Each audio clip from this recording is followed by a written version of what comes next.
Are you dragging every single day since starting Zepbound or any GLP-1 medication actually? If so, then this is the video for you. I remember when I first started, I was just always tired, especially in the afternoon. It was like I hit a wall. And I remember sitting at my table trying to homeschool my kids and just having this deep desire to take a nap. I could not keep my eyes open. I would be literally sitting there and practically dozing off. It was terrible. And at the time, my youngest was waking up 1 or 2 times a night, which of course didn't help. But it wasn't until later on that I realized a lot of people on GLP-1 medications actually do struggle with fatigue. It's just kind of one of the common side effects that go along with it. So if you're ready to get back to feeling like your old self, let's get into it. So just to clarify, there's nothing in the medication itself that causes drowsiness, but the way we kind of go about being on the medication can cause the drowsiness. So for instance, a common thing that people on GLP-1 medications do is undereat. Now, obviously, if you're on a medication like Zepbound, the purpose is to lose weight. So you do want to be in a calorie deficit, but sometimes we actually go in a deeper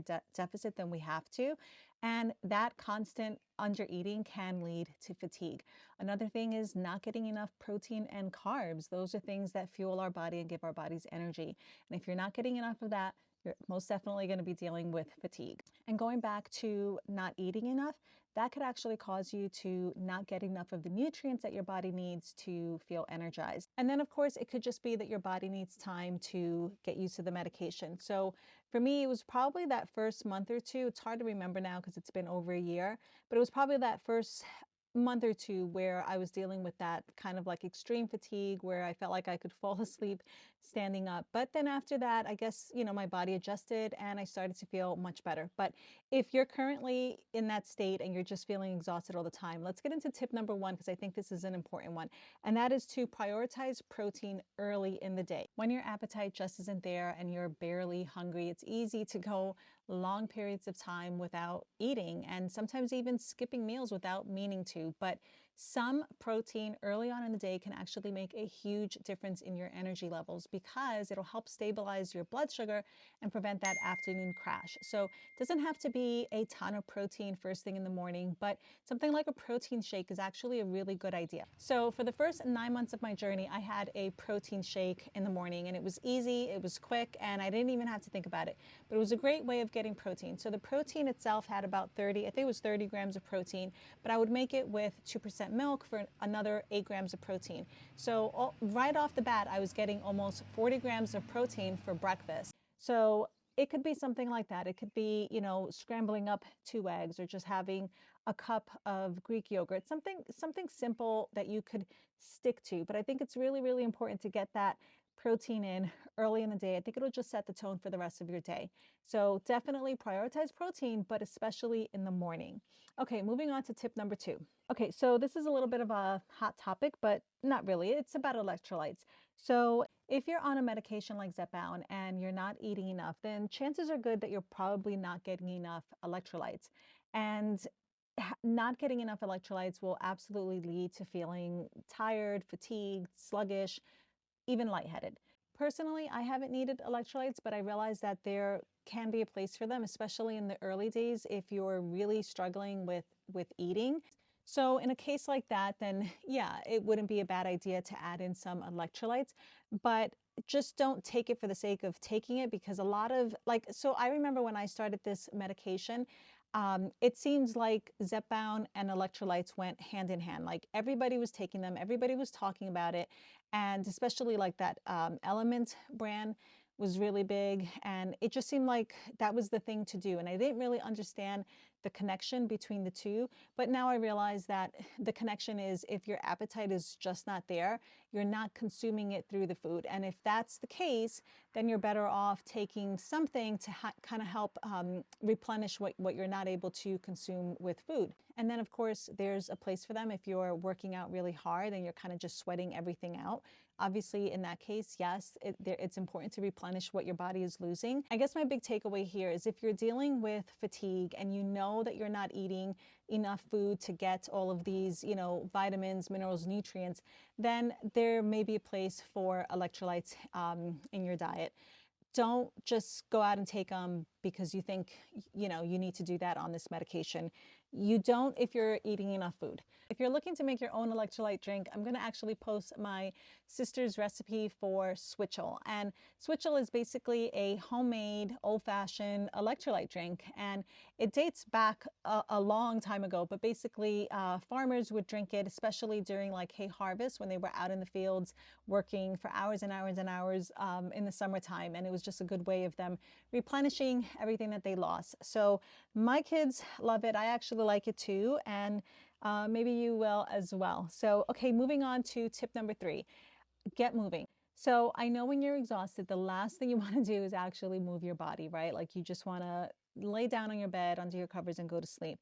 But movement can actually help you feel better. And I know you've heard this a gazillion times already, but if you're anything like me, you want to know why. So I did, a little tiny bit of research. So here's what I found. Movement increases your blood flow. It brings oxygen and nutrients to your brain and your muscles.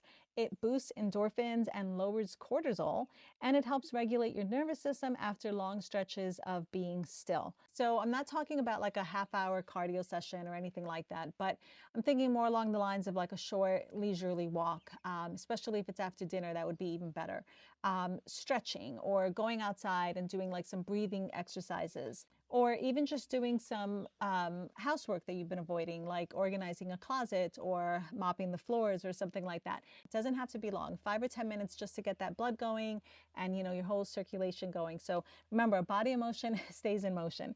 Okay, let's move along to tip number 4. Tip number 4 is reassess your diet. I know from experience that when you're losing weight, it's very tempting to see how long you can go without eating. But I'm here to tell you, if that's your game plan for losing weight, you're setting yourself up to fail. That's definitely not going to serve you long term, and it's actually going to cause a lot of problems. And what that actually is, you're actually self-sabotaging. I've done a couple of videos talking about this, and I'll link it because I don't want to get into all of that here, but that's not the way to do this. Going long periods of time, purposely going long periods of time and not eating enough is actually going to work against you. It's going to stall out your metabolism. It's going to wreck your metabolism. And like I said, just completely sabotage your whole weight loss journey. So I do not recommend that at all. I think the main thing you have to ask yourself is, are you feeding your body? Like, are you fueling your body for the output, like for the output that you're expecting, or for the energy that you're expecting to get in return? And I think if the answer to that is no, then, well, first, that's good, because that means you're aware that you're not eating properly. And so, when you're aware of a problem, then you can fix it. But yeah, if your answer is no, then I say you either need to work with like a dietitian to help you out, or you need to, do the DIY version of that and go online, go to a TDEE calculator, figure out how much calories you should be consuming, figure out how much protein you should be consuming, and make sure that you're aiming for that each and every day. Doesn't mean that you're going to be perfect at it, but you definitely need to have a goal or an aim that you're shooting for each day. Consistently under eating is definitely going to lead to fatigue. So that's tip number 4, reassess your diet, making sure that you're not under eating too much.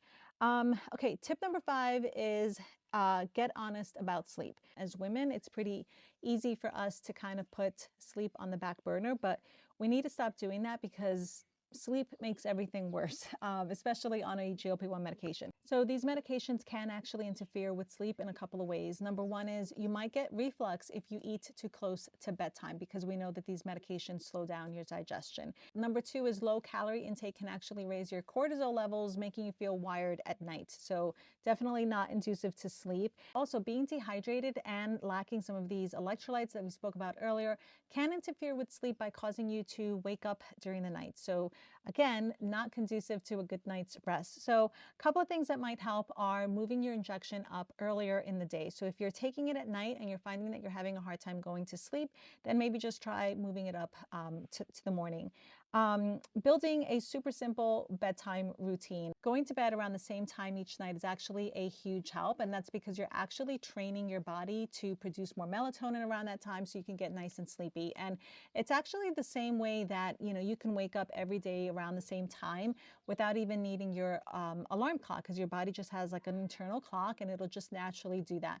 So I think it's really important, and I'm actually working on that. My schedule is kind of all over the place, so I haven't been the best at it, but I think too, just kind of coming up with any type of bedtime routine, whether that's drinking like chamomile tea or journaling or reading right before bed or whatever it is, just do something consistently that your body and your mind will start to associate with, you know, winding down. So some people start to dim their lights an hour before bedtime, or anything like that is helpful. I actually use lavender oil and I rub that on my wrists, and I feel like when I do that, it just, it's aromatherapy, right? So I feel like it just helps me to kind of relax and wind down. And I know that, you know, it's time to settle down and it's time to kind of put my mind at ease. So whatever you come up with, I think it's important to prioritize sleep, because we know that sleep affects our hormones, and our hormones affect our body's ability to lose weight. So we definitely don't want to put that on the back burner anymore. So just a quick recap if you're feeling exhausted on Zepbound. These are the 5 things you got to try.